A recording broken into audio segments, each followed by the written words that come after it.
Cost cafe 4:30 PM. ഇരുട്ടിൽ വാൾട്ടറുടെ മൊട്ടത്തല തിളങ്ങുന്നുണ്ടായിരുന്നു. 6.5 അടിയോളം ഉയരമുള്ള ആ മനുഷ്യൻ പ്രൊഫസർക്ക് സമീപം ഒരു മഹാമേരു പോലെ നിലയുറപ്പിച്ചു. പപ്പാ! സ്റ്റെല്ല ചാടി എഴുന്നേറ്റു. ഇത് മിസ്റ്റർ ലർക്കിൻ, എൻ്റെ physics. Go home Stella, Walter തൻ്റെ സ്വതവേയുള്ള ഘനഗംഭീരമായ സ്വരത്തിൽ ആജ്ഞാപിച്ചു. അവൾക്ക് പറയാനുള്ളതൊന്നും കേൾക്കാൻ അയാൾ ഒരുക്കമല്ലെന്ന് വ്യക്തം.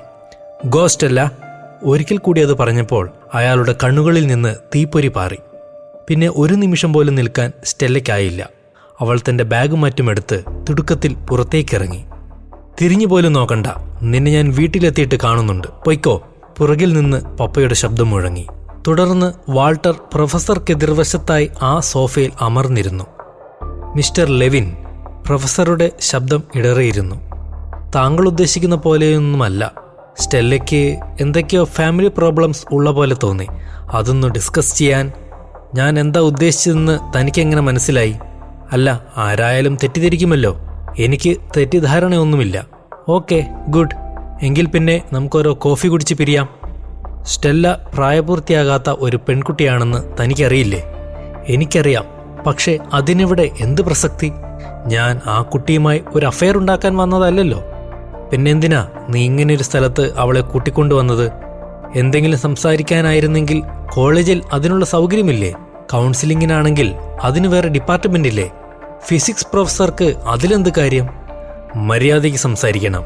ഇങ്ങനത്തെ കാര്യങ്ങളൊക്കെ സംസാരിക്കുമ്പോൾ ഉണ്ടാകാനിടയുള്ള പ്രത്യാഘാതങ്ങൾ നന്നായി ആലോചിച്ചിട്ട് വേണം.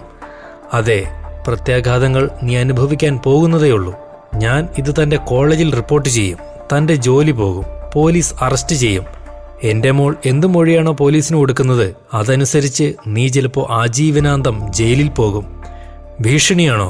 പ്രൊഫസറുടെ മുഖം വക്രിച്ചു. താൻ സ്റ്റെല്ലയെ ഉപദ്രവിക്കുന്നുണ്ടെന്നതിന് വ്യക്തമായ തെളിവുകളും സാക്ഷികളും എൻ്റെ കയ്യിലുണ്ട്. അവൾ തന്നെ ഇത് പറയുന്നത് ഞാൻ നേരിട്ട് കേട്ടിട്ടുണ്ട്. ആരാ ജയിലിൽ പോകുന്നതെന്ന് നമുക്ക് കാണാം. വാൾട്ടർ മറുപടിയൊന്നും പറയാതെ പ്രൊഫസറുടെ കണ്ണുകളിലേക്ക് തന്നെ സൂക്ഷിച്ചു നോക്കിക്കൊണ്ടിരുന്നു. അയാളുടെ ഉള്ളിൽ ഒരു അഗ്നിപർവ്വതം പുകയുന്നുണ്ടായിരുന്നു. കുറച്ചു കഴിഞ്ഞപ്പോൾ ആവി പറന്ന കോഫിയുമായി വെയിറ്റർ എത്തി. കഴിക്കൂ മിസ്റ്റർ ലെവിൻ, ഞാൻ തൻ്റെ മോൾക്ക് വേണ്ടി പറഞ്ഞതാ, ക്യാപിച്ചീനോ. പ്രൊഫസർ ആ കപ്പ് വാൾട്ടർക്കു നേരെ നീക്കിവെച്ചു. വെറുതെ ഇല്ലാത്ത കാര്യത്തിന് നമ്മൾ തമ്മിൽ ഒരു പ്രശ്നം വേണ്ട. അടുത്ത നിമിഷം വാൾട്ടർ മുൻപോട്ട് കുതിച്ച് പ്രൊഫസറുടെ മുടിക്കുത്തിന് പിടിച്ച് പിറകോട്ട് മലർത്തിപ്പിടിച്ചു. ഞാൻ എൻ്റെ മോളെ ഉപദ്രവിക്കുന്നുണ്ടെന്ന്? അല്ലേടാ നായേ, നിന്റെ മോൾക്ക് സ്റ്റെല്ലയേക്കാൾ പ്രായമില്ലടാ നാണമില്ലാത്തവനെ. എൻ്റെ മോളുടെ മേൽ നീ കണ്ണുവെച്ചിട്ടുണ്ടെങ്കിൽ നീ ഓർത്തോ, അത് നിന്റെ നാശത്തിനാ. ഞാൻ ആരാണെന്നോ എനിക്കെന്തൊക്കെ ചെയ്യാൻ കഴിയുമെന്നോ നീ അറിയാൻ പോകുന്നതേയുള്ളൂ. അതും പറഞ്ഞ് അയാൾ മേശമേലിരുന്ന ചൂടൻ കോഫി എടുത്ത് പ്രൊഫസറുടെ പാൻറിൻ്റെ മുൻഭാഗം വലിച്ചു പിടിച്ച് ഉള്ളിലേക്കൊഴിച്ചു. പ്രായപൂർത്തിയാകാത്ത പെൺപിള്ളേരെ കാണുമ്പോൾ ഇനി മേലിൽ നിനക്ക് വേണ്ടാത്തതൊന്നും തോന്നരുത്. അപ്രതീക്ഷിതമായിരുന്നു ആ ആക്രമണം. പ്രൊഫസർ ഉറക്കെ അലറിപ്പോയി. കോഫി ഷോപ്പിലുണ്ടായിരുന്നവരുടെ എല്ലാം ശ്രദ്ധ അങ്ങോട്ടേക്കായി. ഇനി ഒരു പ്രാവശ്യം കൂടി ഈ ഒരു വിഷയത്തിൽ നമ്മൾ തമ്മിൽ ഇടപെടേണ്ടി വന്നാൽ, വാൾട്ടർ തൻ്റെ മുഖം അയാളുടെ മുഖത്തോടടുപ്പിച്ചു, കൊന്നുകളയും നിന്നെ, നായിൻ്റെ മോനെ. വേദന സഹിക്കാനാവാതെ പ്രൊഫസർ അപ്പോഴും ഞെരങ്ങിക്കൊണ്ടിരുന്നു. Get out both of you. ഷോപ്പിൻ്റെ മാനേജർ ഓടിയെത്തി. എന്ത് പ്രശ്നമാണെങ്കിലും പുറത്തു വെച്ച് തീർത്തോണം. ഞാൻ പോയിക്കൊള്ളാം. വാൾട്ടർ നിവർന്നു. ഇയാൾക്കിനി നടക്കണമെങ്കിൽ ഇത്തിരി ബുദ്ധിമുട്ടായിരിക്കും. ഒരു ചെറു ചിരിയുണ്ടായിരുന്നു അയാളുടെ മുഖത്ത്. പുറത്തേക്കെത്തി ട്രക്കിൽ കയറിയതും അയാൾ കൈവെള്ളയിലേക്ക് നോക്കി. പ്രൊഫസറുടെ നരച്ചു തുടങ്ങിയ ഏതാനും മുടിയിഴകൾ താൻ പിഴുതെടുത്തിരിക്കുന്നു. അയാൾ ചുറ്റും നോക്കി ആരും കാണുന്നില്ല എന്നുറപ്പുവരുത്തി ശ്രദ്ധയോടെ ആ മുടിനാരുകൾ തൻ്റെ പേഴ്സിലെ ഒരു അറയിലേക്കിട്ടു. തിരിച്ച് വീട്ടിലേക്ക് പോകാൻ വാൾട്ടർക്ക് തോന്നിയില്ല. സ്റ്റെല്ലയുമായി വീണ്ടും ഒരു വഴക്കിന് അയാൾക്ക് താല്പര്യമുണ്ടായിരുന്നില്ല. എന്നാലും താൻ അവളെ ഉപദ്രവിക്കുന്നുണ്ടെന്ന് സ്റ്റെല്ല പറഞ്ഞിരിക്കുമോ? അയാൾ ആകെ ചിന്താക്കുഴപ്പത്തിലായി. അല്പം സ്ട്രിക്റ്റാണ് താൻ, പക്ഷേ ഒരിക്കൽ പോലും അവളെ ദേഹോപദ്രവം ഏൽപ്പിച്ചിട്ടില്ല, കുട്ടിയായിരുന്നപ്പോൾ പോലും. സ്റ്റെല്ലയ്ക്ക് തന്നെ വെറുപ്പായിരിക്കണം. അയാൾക്ക് ആകെ വല്ലായ്മ തോന്നി. ഈ ലോകത്ത് താൻ ഏറ്റവും വിലമതിക്കുന്ന സ്വത്താണവൾ, തൻ്റെ ജീവനേക്കാളും എത്രയോ മടങ്ങ്. സ്റ്റെല്ലയ്ക്ക് എന്തെങ്കിലും സംഭവിച്ചാൽ താനൊരു മൃഗമായി മാറിയേക്കുമെന്ന് വരെ അയാൾ ഭയന്നു. അന്ന് രാത്രി 8 മണി വരെ അയാൾ ഒരു ബാറിൽ ചിലവഴിച്ചു. വളരെ സമയമെടുത്താണ് അയാൾ 3 ബിയറുകൾ അകത്താക്കിയത്. ഒപ്പം കുറേയേറെ കപ്പലണ്ടിയും. മനസ്സാകെ ചിന്താകുലമായിരുന്നു. പ്രൊഫസറോട് ചെയ്തത് അല്പം കൂടിപ്പോയെന്ന് അയാൾക്ക് തോന്നി തുടങ്ങിയിരുന്നു. എന്നാലും സ്വന്തം മോളെക്കാളും പ്രായം കുറവാണ് സ്റ്റെല്ലയ്ക്ക്. എന്നിട്ടും അയാൾ അവളെ ഓർത്തപ്പോൾ വാൾട്ടർ പല്ലു ഞെരിച്ചു. 8:30യോടുകൂടി വാൾട്ടർ വീട്ടിലെത്തിയപ്പോൾ ഒരു പോലീസ് വാഹനം വീട്ടുമുറ്റത്ത് കാത്തു കിടക്കുന്നുണ്ടായിരുന്നു. അതയാൾ പ്രതീക്ഷിച്ചത് തന്നെയായിരുന്നു. നേരെ നടന്ന് അയാൾ സ്വീകരണ മുറിയിലേക്ക് കയറി. Hey mister Levin. ഒരു പോലീസ് ഓഫീസർ ഹസ്തദാനവുമായി മുൻപോട്ട് വന്നു. ഞാൻ ഓഫീസർ ബോബ്. എനിക്ക് നിങ്ങളോട് കുറച്ച് സംസാരിക്കാനുണ്ടായിരുന്നു. എന്നെ അറസ്റ്റ് ചെയ്യുന്നോ? ഇല്ല, പരാതിയൊന്നും കിട്ടിയില്ല. എങ്കിലും ഇന്ന് വൈകിട്ട് കോസ്റ്റാ കഫേയിൽ വെച്ച് നടന്നതെന്താണെന്ന് ഒന്ന് പറഞ്ഞു തരണം. ഒത്തിരി സാക്ഷികളുണ്ട്. ഞങ്ങൾക്ക് കേസ് എടുക്കാതിരിക്കാനാവില്ല. പരാതിയില്ലെങ്കിൽ പിന്നെ നിങ്ങൾ എന്തിനാ മെനക്കെടുന്നേ? എനിക്കൊന്നും പറയാനില്ല. You see mister Levin, professor Larkin ഹോസ്പിറ്റലിലാണ്. താങ്കൾ അയാളുടെ രഹസ്യഭാഗത്ത് ചൂട് കോഫി ഒഴിച്ചത് കണ്ട ധാരാളം പേരുണ്ട്. CCTVയിലുമുണ്ട്. അയാൾ കേസെടുക്കാൻ തീരുമാനിച്ചാൽ നിങ്ങൾ കുടുങ്ങും. You will be in serious trouble. ആയിക്കോട്ടെ, അപ്പോൾ നോക്കാം. നിങ്ങളിപ്പോൾ പോകൂ. എനിക്ക് ഉറങ്ങാൻ സമയമായി. നിങ്ങൾക്ക് എപ്പോഴെങ്കിലും എന്നോട് സംസാരിക്കണമെന്ന് തോന്നുന്നുണ്ടെങ്കിൽ ഈ നമ്പറിൽ വിളിക്കണം. പോലീസുകാരൻ ഒരു കാർഡ് എടുത്ത് നീട്ടി.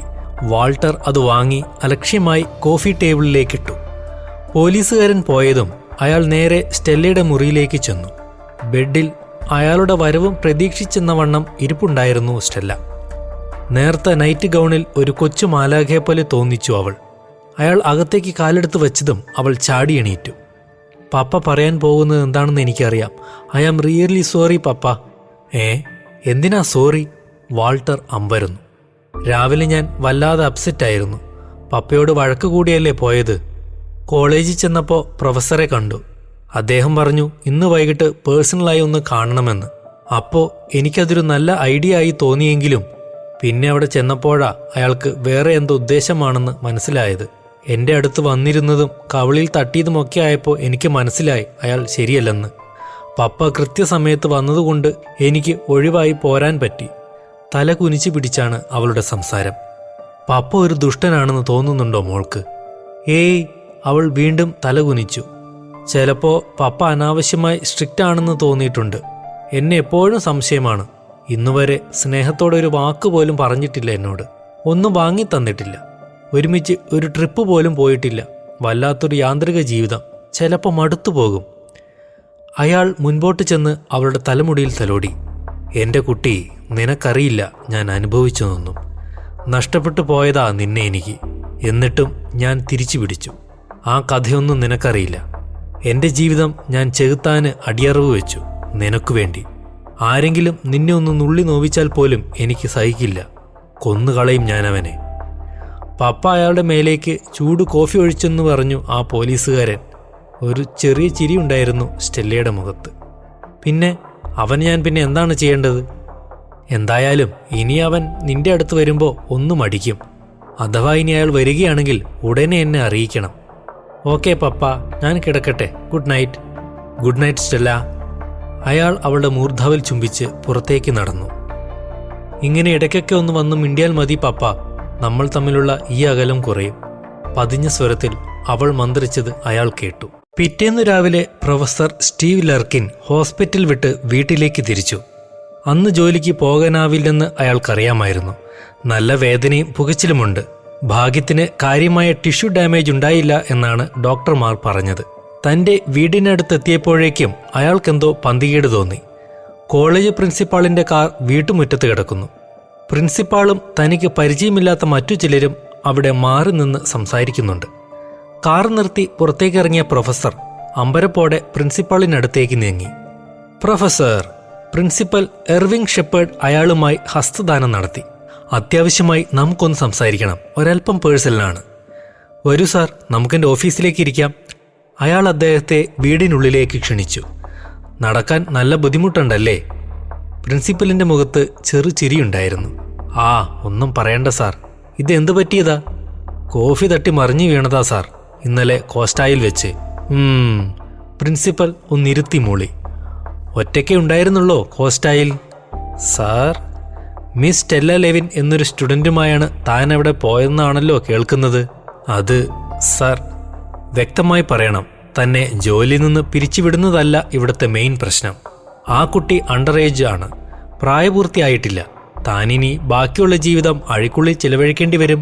സോ നന്നായി ആലോചിച്ച് മാത്രം മറുപടി പറയൂ. പ്രൊഫസർ ഒന്ന് നടുങ്ങി. പറയൂ മിസ്റ്റർ ലെർക്കിൻ. പ്രിൻസിപ്പൽ അയാളുടെ കണ്ണുകളിലേക്ക് തന്നെ സൂക്ഷിച്ചു നോക്കി നിൽക്കുകയാണ്. പ്രൊഫസർ ലെർക്കിൻ ഒരു നിമിഷം കണ്ണടച്ചു നിന്നു. അതിഹീനമായ ഒരു പദ്ധതി അയാളുടെ മനസ്സിൽ രൂപപ്പെടുത്തുകയായിരുന്നു. സാർ, അയാൾ മുഖമുയർത്തി. ആ പെൺകുട്ടിയെ അവളുടെ പപ്പ സെക്ഷലി ഉപദ്രവിക്കാറുണ്ട്. വാട്ട്? പ്രിൻസിപ്പാളിന്റെ മുഖം വിളറിപ്പോയി. യെസ് സാർ, ആ കുട്ടി അതിനെപ്പറ്റി കൂട്ടുകാരോട് പറയുന്നത് ഞാൻ കേട്ടു. ഉടനെ തന്നെ കൗൺസിലറുമായി ബന്ധപ്പെടാൻ ഞാൻ പറഞ്ഞതാണ്. പക്ഷേ ആ കുട്ടിക്ക് അതിനു മടി. സോ ഞാൻ പറഞ്ഞു വൈകിട്ട് നമുക്ക് പേഴ്സണലായി കണ്ട് സംസാരിക്കാമെന്ന്. അങ്ങനെയാണ് ഞങ്ങൾ കോസ്റ്റായിലെത്തിയത്. ഞങ്ങൾ സംസാരിച്ചു കൊണ്ടിരിക്കുന്നതിനിടയ്ക്ക് മിസ്റ്റർ ലെവിൻ, ആ കുട്ടിയുടെ പപ്പ, അവിടെ എത്തുകയും എന്നെ... ഓക്കെ, പ്രിൻസിപ്പൽ ആലോചനയിലായി. ഇത് വളരെ ഗൗരവകരമായ ഒരു കേസാണ്. താനെന്താ എന്നിട്ട് ഈ വിവരം എന്നോട് മറച്ചു വെച്ചത്? ആ കുട്ടിയുടെ ഐഡന്റിറ്റി സൂക്ഷിക്കണമല്ലോ. Let us call the police. താൻ പറഞ്ഞത് സത്യമാണെങ്കിൽ ഇനി ഒരു നിമിഷം പോലും വൈകാൻ പാടില്ല. സോറി മിസ്റ്റർ ലെർക്കിൻ, താങ്കളെ ഞാൻ തെറ്റിദ്ധരിച്ചു.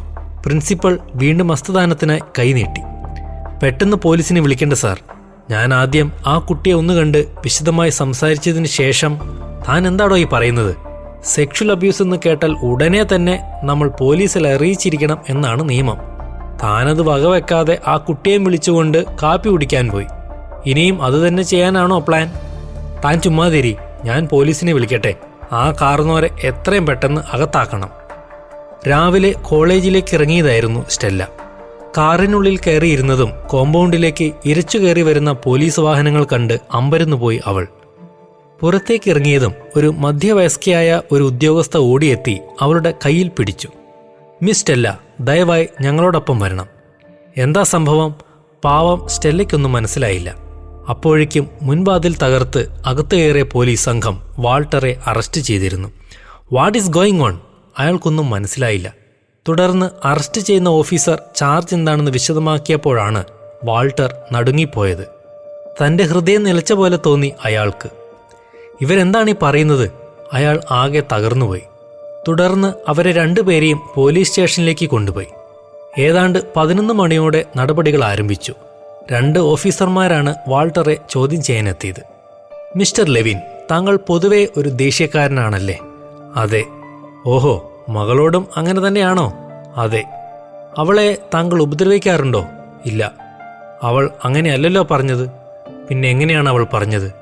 ഞങ്ങൾക്ക് കിട്ടിയ റിപ്പോർട്ട് അനുസരിച്ച് താങ്കൾ സ്റ്റെല്ലയെ സെക്ഷലി ഉപയോഗിക്കുന്നുണ്ട് എന്ന് സ്റ്റെല്ല തന്നെ കൂട്ടുകാരികളോട് പറഞ്ഞിട്ടുണ്ട്. ആ വാക്കുകൾ തൻ്റെ ഹൃദയം തുളച്ച് കയറിപ്പോയതായി തോന്നി വാൾട്ടറിന്. ആ പറഞ്ഞതിന് യാതൊരു അടിസ്ഥാനവുമില്ല. അയാളുടെ തൊണ്ടയിടേറി. എൻ്റെ മോളെ ഞാൻ... എന്തായാലും മിസ് സ്റ്റെല്ലയെ മെഡിക്കൽ ചെക്കപ്പിനായിട്ട് കൊണ്ടുപോവുകയാണ്. ഇപ്പോഴല്ലെങ്കിൽ പിന്നെയായാലും സത്യം വെളിയിൽ വരും. വരട്ടെ. വാൾട്ടർ 2 കണ്ണും ഇറുക്കിയടച്ചു. ലോകത്തൊരച്ഛനും ഈ ഗതി വരരുതേ എന്നയാൾ പ്രാർത്ഥിച്ചു.